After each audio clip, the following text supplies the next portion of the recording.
Assalamualaikum warahmatullahi wabarakatuh. Kali ini perkenalkan nama saya Satrio Aprianto, dari kelas TE 225. Saya ingin menjelaskan tentang materi 15, ya, dari pelajaran sistem distribusi, yaitu proses dan trades. Nah, referensinya itu dari Coloris et al. 2012, dan kedua Edison Wesley Boston, yang ketiga Andrew Tannenbaum, dan keempat Walter Galasky, dan kelima dan Budi Sutejo, dan enam sistem distribusi Andi Yogyakarta. Nah, pertama-tama itu adalah proses. Nah, proses ini komputer pada awalnya memiliki satu program yang dieksekusi pada suatu waktu. Nah, program ini memiliki kendali penuh atas sistem dan sumber dayanya. Komputer modern memiliki beberapa program yang dapat dijalankan secara bersamaan. Nah, proses ini adalah turunan dan program yang dieksekusi. Hal ini dapat digambarkan dengan diagram keadaan yang menunjukkan berbagai tahapan siklus hidup proses. Nah, suatu aktivitas saat ini dari sesuatu proses yang diwakili oleh nilai perhitungan program dan isi register prosesor. Nah, bagian memori layout dari sebuah proses ini contoh gambar dari memori layout sebuah proses. Yang pertama-tama dari awal dari stack dan heap dan data dan teks, atau max dan nol. Nah, bagian memori layout dari sebuah proses ini keterangannya adalah stack section, merupakan sebuah executable code, dan data section merupakan global variable. Nah, heap section ini merupakan memori yang dialokasikan secara dinamis selama program berjalan. Nah, stack section ini merupakan penyimpanan sementara ketika terjadi pemanggilan fungsi seperti fungsi parameter, return address, dan local variable. Nah, proses state. Nah, tulisan ini contoh gambar dari proses yang telah udah dieksekusi. Nah, keterangannya itu dari new, terus emitted, ya kan, ready, interrupt. Nah, habis ready, habis itu ke schedule dispatch, running, atau enggak balik lagi ke interupsi. Nah, ini IO ini or event completion. Nah, itu ada yang menunggu dulu, habis itu ready lagi, gitu kan. Habis itu balik lagi ke schedule dispatch, lalu balik lagi ke running, lalu ke exit dan di terminate. Nah, new ini merupakan fase di mana proses dibentuk. Kedua, running merupakan fase di mana instruction sedang dieksekusi. Waiting merupakan fase di mana proses sedang menunggu beberapa peristiwa terjadi komplikasi dari IO atau penerimaan sinyal. Ready merupakan fase di mana proses sedang menunggu untuk ditugaskan ke prosesor. Terminate merupakan fase di mana proses telah dieksekusi. Nah, proses control block ini yang bisa disingkat atau PCB adalah struktur data kernel yang dipresentasikan suatu proses dalam sebuah sistem operasi. Nah, contoh gambarnya ada di bawah ini. Nah, ada proses state, proses number, program counter, register, memory limits, dan list of open files, dan titik-titik. Nah, proses state ini terdiri dari new, ready, running, waiting, halted, dan selanjutnya. Nah, kedua, program ini mengindikasikan alamat instruksi berikutnya untuk dijalankan dalam proses ini. Nah, CPU register nomor 3 ini, CPU register ini terdiri dari nomor dan tipe yang berbeda dengan sesuai arsitektur dan masing-masing komputer. Keempat, CPU schedule link information yang merupakan informasi dari sebuah proses inti. Nah, kelima, memory management information merupakan informasi yang terdiri dari beberapa bentuk seperti nilai, baras register dan nomor dari table atau statement table sesuai dengan sistem in-memory sistem operasi. Nah, keenam, accounting information merupakan informasi yang terdiri dari jumlah CPU serta real time yang digunakan batas waktu, jumlah akun, dan jumlah proses. Dan status information merupakan informasi yang terdiri dari perangkat I/O yang dialokasikan untuk proses daftar dari file yang dibuka dan threads.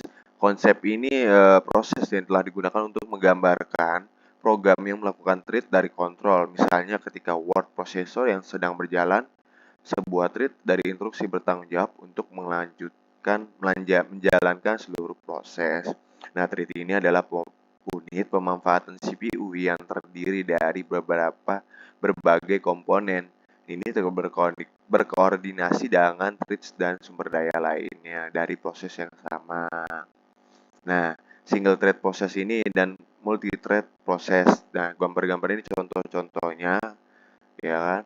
Yang pertama ya single thread proses dan multi-thread proses. Terdapat 4 keunggulan nih dari penggunaan multi-thread application, yaitu lebih responsif dan berbagi resource, lebih hemat ekonomi dan scalability. Namun ada beberapa tantangan nih dalam perancangan multithread ini, yaitu termasuk dalam membagi dan menyeimbangkan pekerjaan, membagi data antar thread yang berbeda, dan mengidentifikasi dependensi ataupun banyak program yang di thread sangat sulit untuk diuji dan didebug. Nah, komunikasi dan arsitektur sistem operasi. Nah, pertama itu komunikasi dalam sistem operasi terdapat proses independen dan kooperatif. Proses yang tidak dapat terpengaruh maupun dipengaruhi proses lain yang berjalan. Nah, kedua itu model dasar komunikasi antar proses. Nah, ini terdapat 2 model nih dari 2 model dasar komunikasi, yaitu proses yang message passing dan share memory. Nah, terus kedua itu message passing. Itu sistem bertukar pesan. Saling mengirimkan pesan merupakan cara berkomunikasi dalam model message passing. Selain itu, model message passing juga merupakan model yang melibatkan sistem operasi yang secara langsung. Nah, ketiga, share memory, sistem berbagi memori. Model share memory mencakup proses yang memungkinkan berbagi memori satu sama lain. Untuk memastikan konsistensi data, dilakukan konfigurasi terhadap proses yang mengakses memori. Nah, keempat, arsitektur sistem operasi. Arsitektur sistem operasi itu struktur yang perangkat lunak yang menjadi landasan untuk membangun perangkat lunak sistem operasi. Nah, ini ada beberapa dari sistem operasi. Nah, sistem operasi ini ada terbagi A, yaitu sistem monolitik, dan sistem monolitik ini adalah arsitektur sistem operasi tunggal dan fungsionalitas ganda yang disediakan oleh sistem operasi. Nah, ini contoh gambarnya sistem monolitik.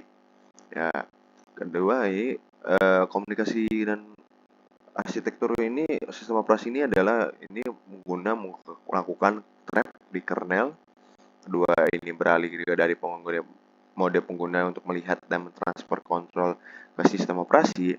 Perintah transfer kontrol ke sistem operasi, perubahan dari mode pengguna dan ke mode monitor. Keempat, ini sistem operasi yang menentukan panggilan sistem mana yang dipanggil dengan memeriksa parameter panggilan.